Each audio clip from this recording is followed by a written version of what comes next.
progressing as quickly as they would like. What is your assessment of the debt restructuring progress? Is it evolving as fast as you would like? What are the key sort of gaps that you see? And is there a timeline for the second review, please? Thank you. Great. I'll turn to Peter. Okay, thank you very much. With respect to engagement with political parties and the elections.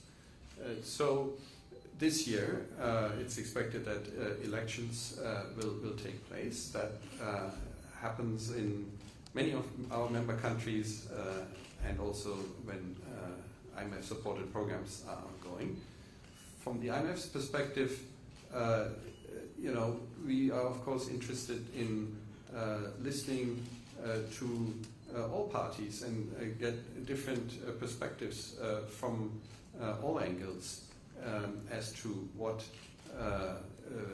views on economic policy are. We are an inclusive institution, and so it's important for us to have a good understanding of what different economic policy perspectives are. So this is the perspective. It's from our point of view, it's important to listen to these.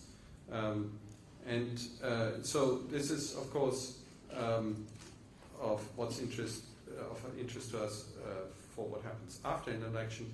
Of course, we're also interested in what happens before an election, as it is important, as I just mentioned in my opening remarks, to adhere to the economic reform program so that Sri Lanka has a chance of emerging from probably its most severe crisis in its history. As we have now seen, there are good signs that the program is working, that it is having the intended effect of helping Sri Lanka emerge from the crisis, which takes some time.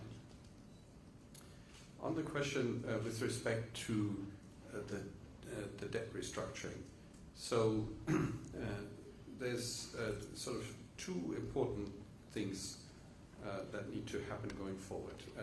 First, it should be said that having reached agreements in principle with official creditors is an important milestone, and that's the milestone that follows the milestone of having completed the domestic debt operation. So now what needs to be done is to finalize these agreements in principle, or rather to convert them into actual agreements with the official creditors so as to complete that portion of the debt restructuring. And secondly, reach agreements in principle with the commercial creditors, where the bondholders are, of course, a significant proportion. So our understanding is that negotiations are ongoing, proposals are being exchanged, and it is important for that process to continue and be completed as quickly as possible. It's our strong expectation that there will be an agreement in principle by the time of the second review.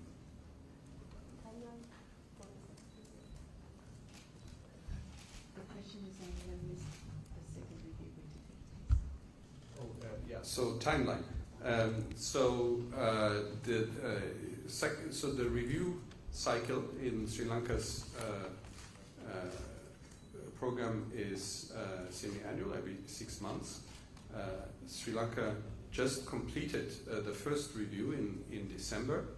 The program is off to a good start with that. So we expect the second review to be completed on that cycle. So we would come back here in the spring of this year for the formal assessment of the commitments for the second review, and send the paper to our executive board for consideration, accordingly with that timeline several weeks later. So having an agreement in the next very few months would be quite important. Thank you. May, right? So we haven't finalized the dates quite yet. We're discussing them with the authorities, but in principle it's sort of a semi-annual cycle. So 6 months from the last visit and 6 months from the last board meeting. Can the second review be completed without a private creditor deal? And in your view, from preliminary data, have we met the kind of quantitative targets for the December performance criteria and so on? And also, I think there was a mention earlier in your staff report about the central bank's balance sheet. What is the preferred way of accounting? I think there's losses after the debt restructuring on the domestic assets of the central bank, which was a result of the restructuring. So how do you view that? And there was some call for recapitalization in the thing. Can you explain a little bit about that? Is the accounting that is currently done okay with the IMF?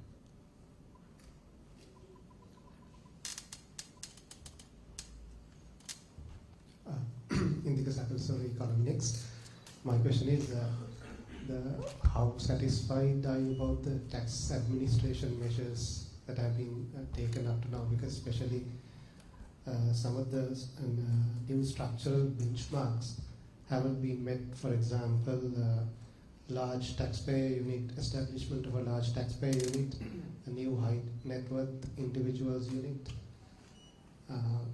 The other question is, despite IMF specifically advising the government not to go ahead with the Strategic Development Act, providing concessions, tax concessions, it appeared that the government in last December they have approved some tax concessions on a project.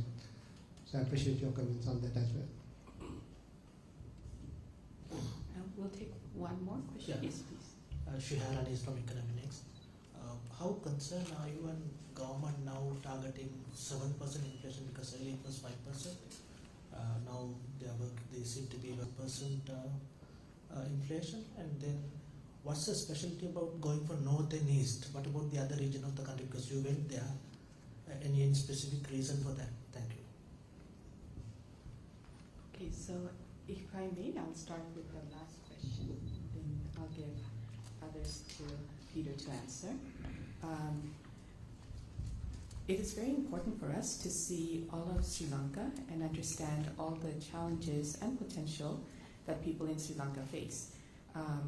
When we come for our missions, we mostly interact with authorities, private sector, CSOs here in Colombo, but at every opportunity that we do get, we try to get out of Colombo and see the other regions. On our previous staff visit, we actually went to Galle and saw some of the tea plantations, cinnamon packing, tea packing industries there. And it also gave us a little bit of insight about how the workers that work on these packaging industries, about their lifestyles, the future for their children. And of course that enlightens us about how the economy is functioning. And then we also had the fortunate opportunity to visit 𝗙𝗲𝗄𝗪 and 𝗙𝗲𝗄𝗪, so a different part of Sri Lanka, which also is quite tourism dependent. This time, we went to the eastern province and the northeastern province, so we're trying to get different flavors of Sri Lanka. This time we were quite lucky that when we went to 𝗙𝗙𝗪, we were able to see some of the new development projects that the region is thinking about. Our first day there, we heard about the floods, and so we understood about many challenges that Sri Lanka is facing, including from climate change. We also learned about the plans that the region has to help itself develop more. So for example, we went to the 𝗙𝗲𝗂𝗪 port harbor, one of the deepest in the world, and we saw the potential that this harbor has and how it could help generate income for the region. Then we went to Jaffna, and again, we talked to the people there, and we heard about the challenges they have been facing, and yet we also learned about the resilience of the Sri Lankan people. We had gone to a small and medium-sized enterprise, which was woman-led, and we heard about her experience, that how during the COVID crisis, she decided to try a new type of business activity. So now she does handicrafts with recycled paper and fabric, and she has found a niche in the global market. She now actually exports these handicrafts globally. So I've seen how either through industries or through these, for example, the port harbor, or through even smaller enterprises, Sri Lanka can find its niche in the global market. And for us, that was quite heartening to see. Peter, I'll turn to you for the other two.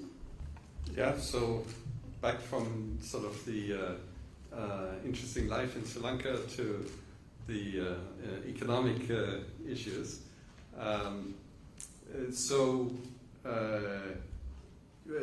There was a follow-up question on the debt.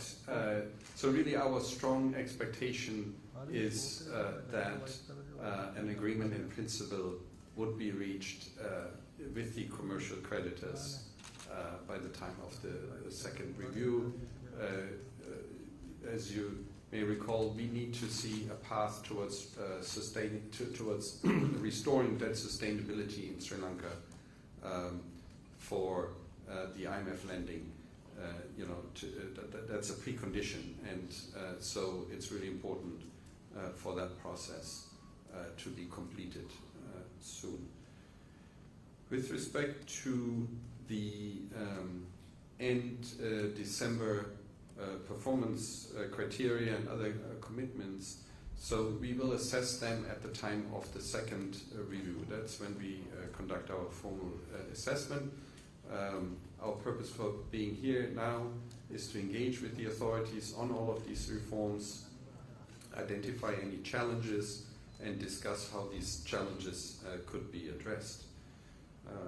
But with respect to tax administration in particular, there was a question about with respect to these units. I mean, let me just say that tax administration is very important.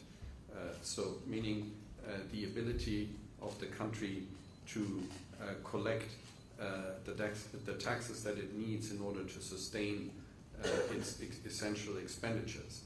And it is important for those who owe taxes to make these payments and to address any efforts of tax evasion, because it basically means any dollar that, or any rupee that in taxes that is due but not paid means that everybody else has to pay more, it's a significant reform in Sri Lanka to get back to the level of tax collection that Sri Lanka was at some time ago, and so it's important that everyone make their fair contribution to this effort.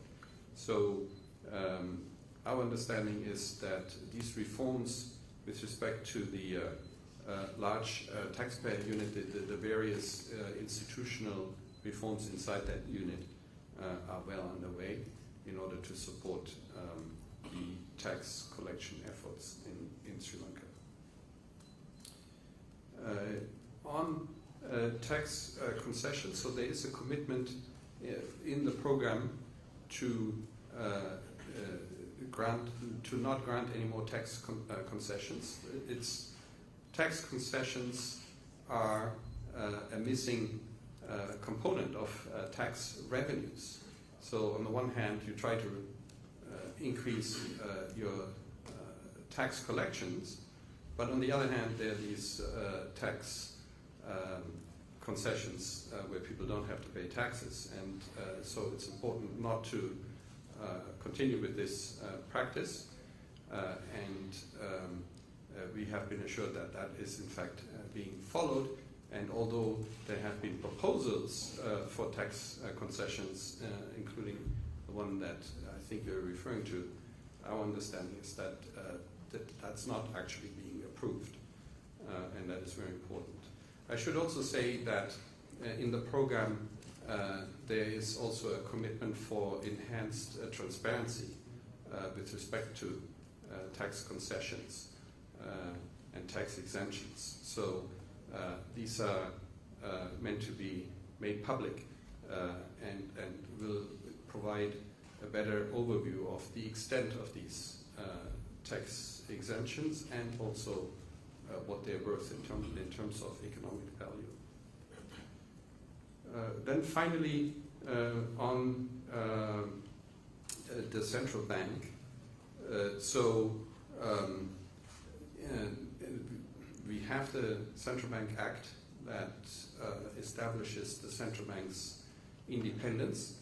It's important also for the central bank to be economically independent. So if it has negative equity as a result of the restructuring of its exposure to the government, then that could weaken it because it's then dependent on the government to ultimately be recapitalized, and that's why we consider it important that the central bank be adequately recapitalized as soon as its capital may become negative. And that also pertains to its ability to pursue its inflation objective. So the inflation objective is 5%, and there's a band around that, plus or minus 2%. So that means inflation can go to 7%. It's hard to hit precisely the target, but that's why there's a band around it. So 7% is at the edge of that target. Let me stop there.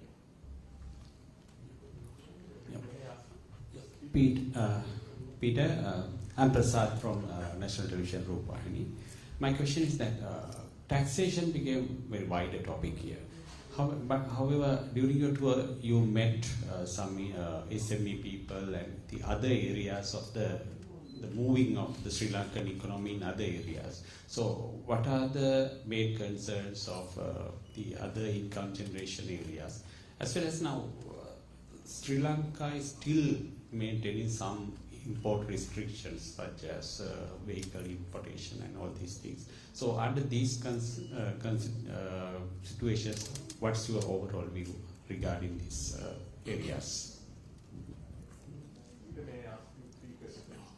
One is, Peter, do you think that that Sri Lanka would reach an agreement with China before the second review? That's number one. Number two, does the IMF have a particular division to deal with the recovery of stolen assets, to assist the country to recover stolen assets? And the third question, well, we'll stop it at that. We'll just stop that. Can I have a related question? Nistar from Daily FT.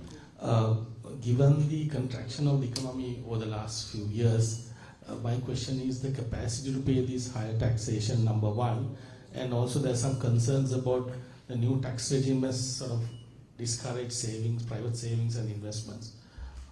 In that context, where do you see support for higher or for taxation as well as support for economic recovery?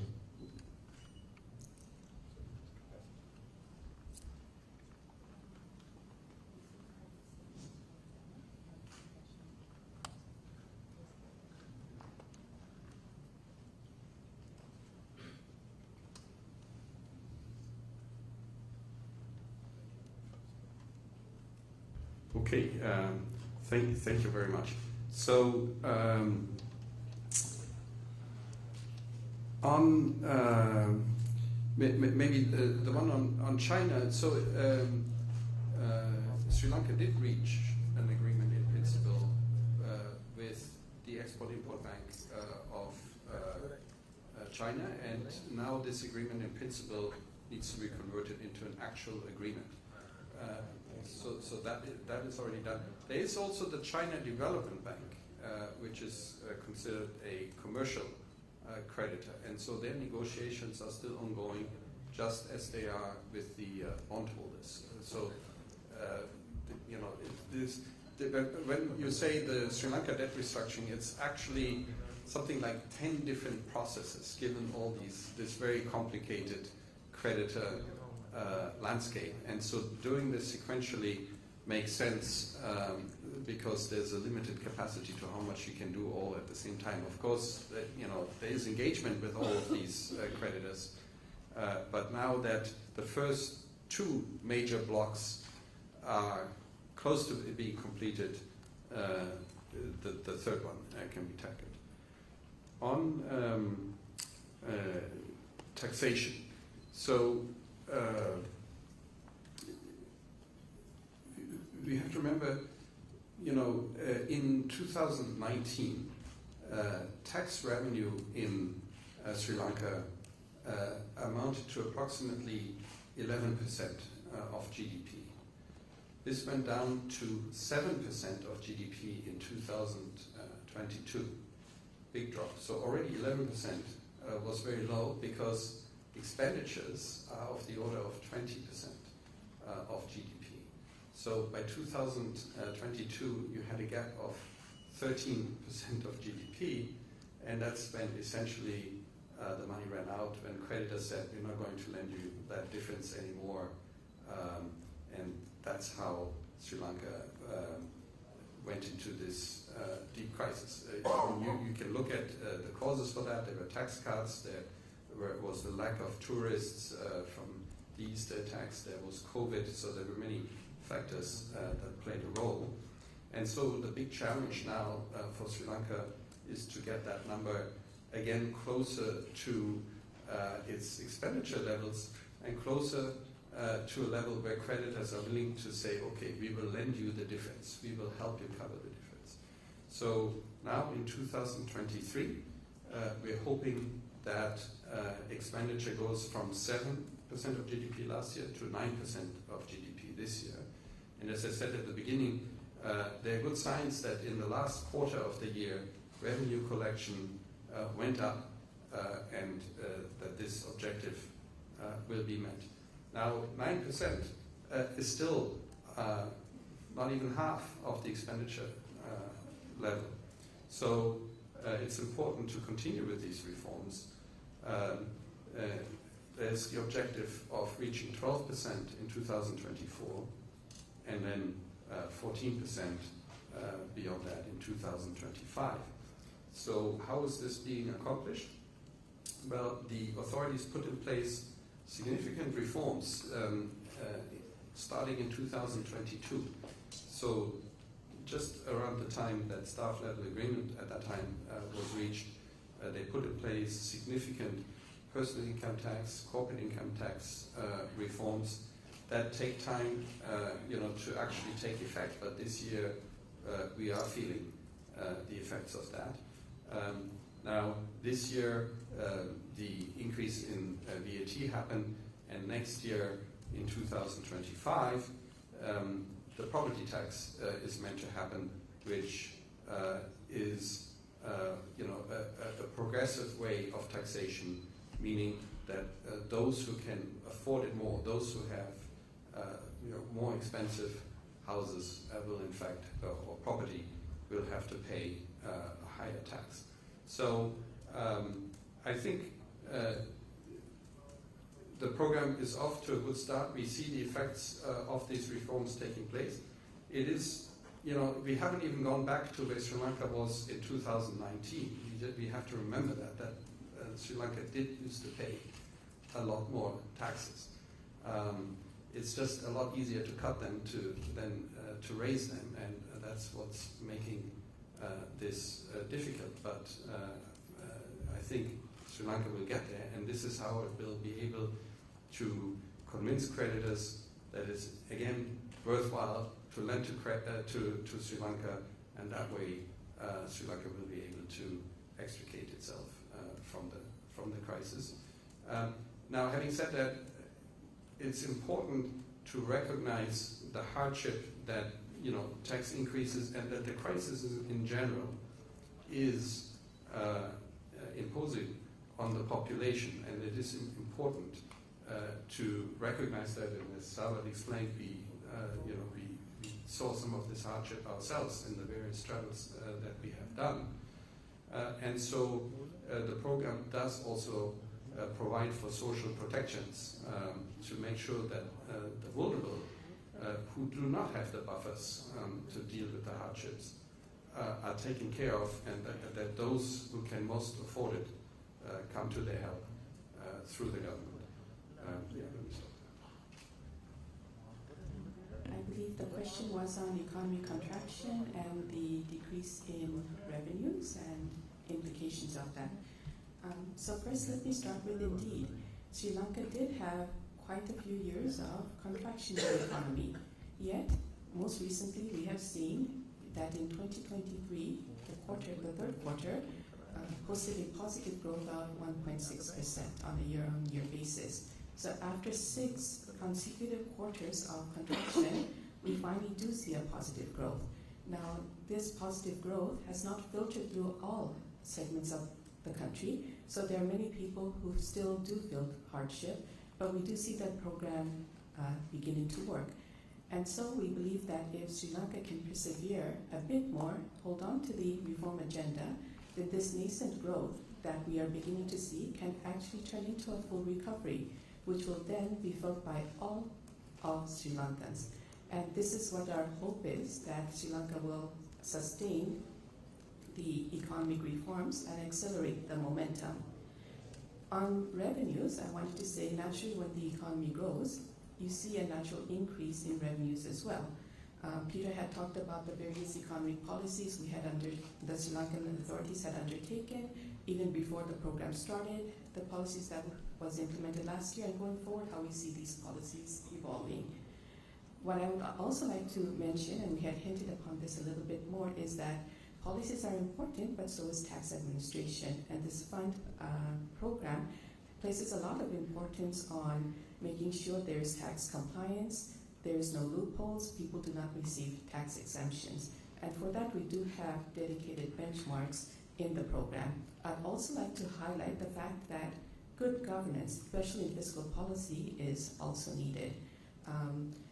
For example, Peter talked about the transparency portal, but I would also like to highlight governance in general is important to get Sri Lanka out of this crisis and into a full-fledged recovery. As you have seen, for this program, we had a structural benchmark on the governance diagnostic report, which the authorities have published and met the structural benchmark in September. Now we look forward to the next action plan, the government's own action plan on governance.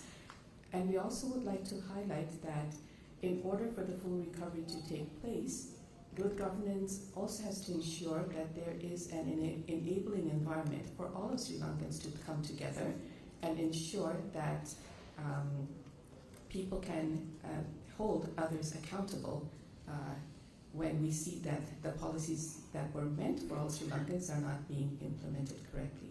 Peter, would you like to add? Yeah, I think that last point that Sawat made is a very important one. The environment in which reforms take place is very important to the success of the reforms. And so having an enabling environment in which governance and transparency reforms can take place is very important. If you see something, say something. Only if everyone works together to eliminate corruption and bribery will it actually work. There was a question on the stolen assets. So in the governance diagnostic, there was a recommendation, and in fact, this has also been incorporated into the program with respect to the proceeds of crime or asset recovery, so that there be a law that governs, how to deal with that, and so that is a benchmark in the program. and we are discussing the progress towards that with the authorities. I'm very cognizant that we are coming up on our deadline. May I take just a few last questions? Just one or two questions. What's your predictions for fourth quarter? And has the government made a commitment to digitize customs imports? Okay. Okay, the gentleman in the back, please. I'm Isha from Sinhala newspaper. Do you have any intentions to integrate the governance director's report findings to recommendation to extended fund support program as a condition? Sorry, I did not quite Governance report recommendation 16 recommendation to integrate the extended fund facility program as a condition. Okay, and one. Okay, I see two questions. I don't want to exclude anyone. Please go ahead. I'm Pamodi from the NYT. In your last media engagement with us, you mentioned that the IMF had seen a key summary of the financing terms with the deal with China. Have you all seen any more details? And if so, can you give us an insight into that? And also, will there be another governance diagnostic assessment conducted on Sri Lanka this year as well? Hello, I'm Madhusha from the morning newspaper. The government appears to only target direct and indirect taxes to collect revenue, and there's not much visible progress in terms of addressing revenue leakages at high corruption places such as IRD and customs. What do you have to say about that? And also, the government still has the vehicle ban. IMF previously advised to do away with the ban. What do you have to say about that as well? The government still having the vehicle import ban. So let me start with the growth question. You will have seen our staff report that came out in December 2023. In that staff report for the entire year, we project a growth, well, a contraction for 2023 of 3.6%. But I would like to highlight that let's look forward. And indeed, we see positive recovery in the third quarter of 2023. So in 2024, we're looking towards almost a 2% growth. This is our projections for now. Of course, when we get new data, we will continuously update our forecast, and these will be reflected in our staff report.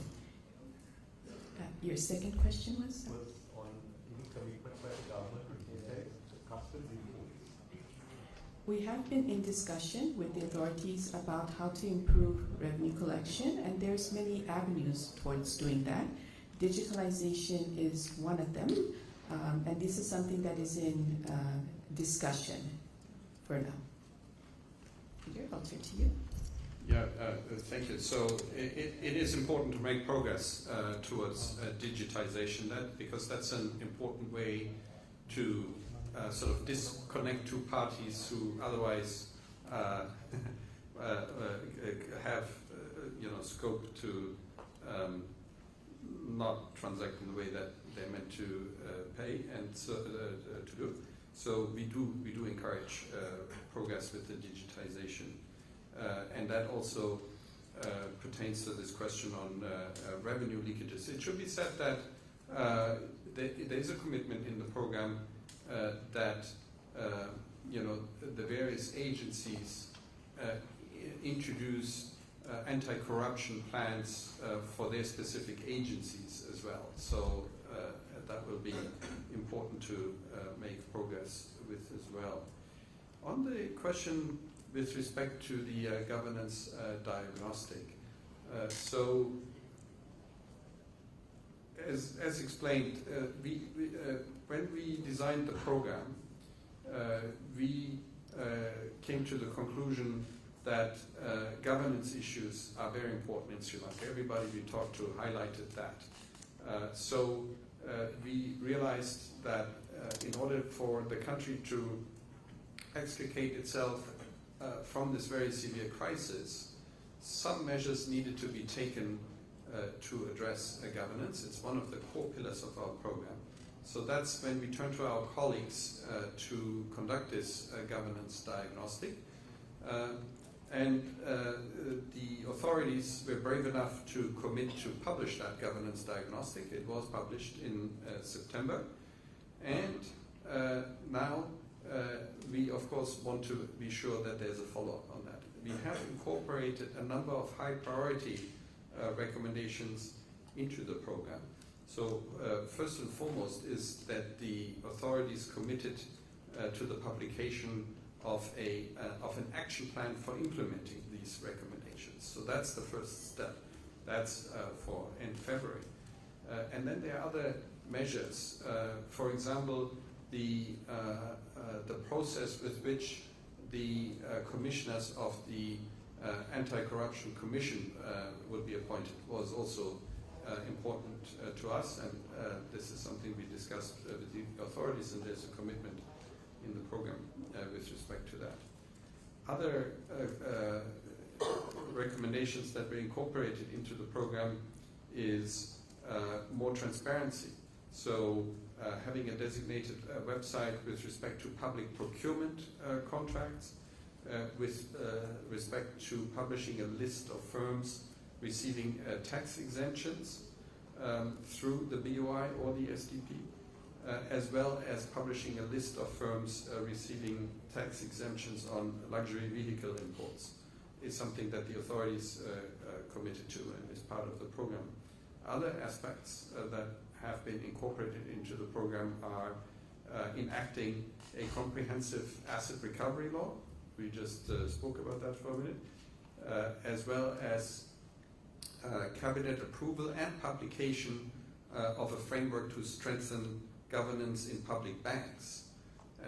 And then also finally to publish asset declarations for senior officials in line with the Anti-Corruption Act. So these are all reforms that we considered very important, that were recommended in the governance diagnostic, that have now been incorporated into the program. And the authorities are working on these. Now the governance diagnostic, that's sort of a one-off product. It was quite, involved to conduct, and it has a very rich set of recommendations. It's a very rich document, but it does not sort of get repeated on an annual basis. It's a one-off product, but it will of course serve as a basis for reforms for quite some time to come. With respect to import restrictions, so as you know, these have been loosened over time. There's some remaining, and it's something that we will continue discussing with the authorities, so as to balance, on the one hand, the need for imports, for inputs into productions and services in the country to come in, so as to support economic growth, while at the same time being mindful of the need to rebuild reserves to withstand any future shocks. As you remember, having essentially run out of reserves was another key aspect of this very severe crisis in 2022. So rebuilding these buffers is another important part of the program. I think that addresses all the questions that were there. Yeah. I would like to thank everyone for coming and joining us today during this press briefing. We look very much forward to seeing you next time when the mission is here. And if you have any follow-up questions, please do send it to us. Thank you. Thank you so much for all your interest. Lovely interacting with you again.